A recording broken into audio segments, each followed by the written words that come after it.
Of order मिल सकता है। हम तो अपनी सीट पर मैं आपको दे रहा हूं, मैं आपको दे रहा हूं प्रमोद जी, आप सीट पर हैं, सभी लोग सीट पर मौजूद हैं, पर ये संभव नहीं है कि सभी लोग खड़े रहे और पॉइंट ऑफ ऑर्डर आप मांगे। It's not. आप बोले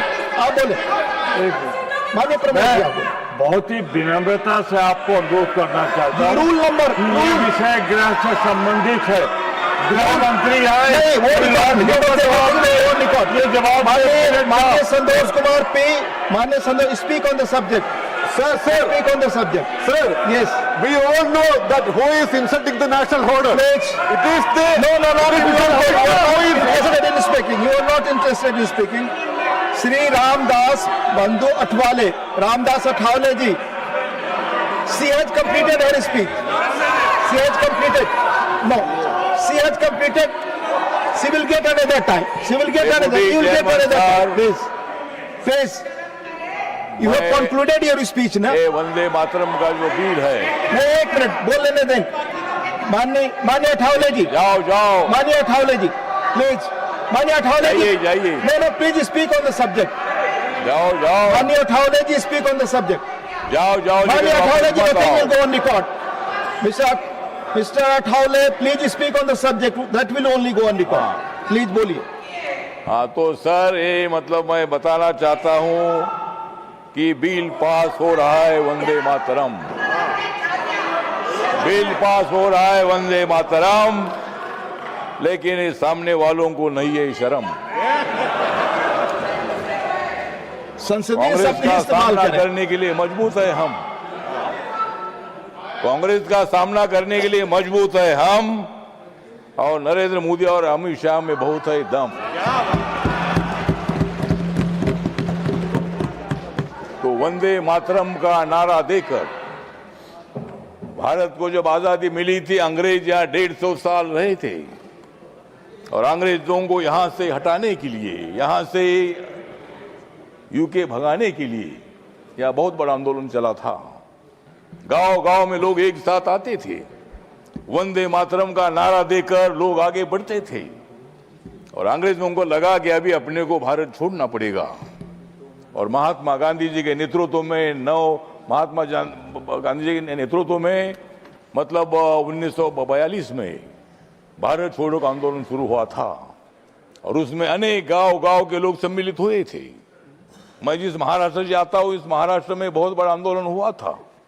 महात्मा गांधी जी मुंबई में भी रहते थे। जब मुंबई प्रांत था तो पूरा गुजरात हमारे मुंबई प्रांत में था। मतलब हमारा जो उत्तर महाराष्ट्र है, मुंबई है, पश्चिम महाराष्ट्र है, कोकण है, ये सब एरिया मुंबई प्रांत में था।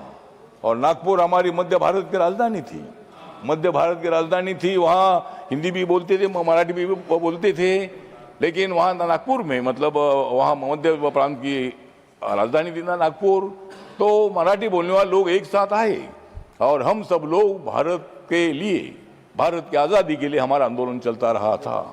पूरे देश भर के लोग इस आंदोलन में खड़े रहे, और 15 अगस्त 1947 को देश को आज़ादी मिली।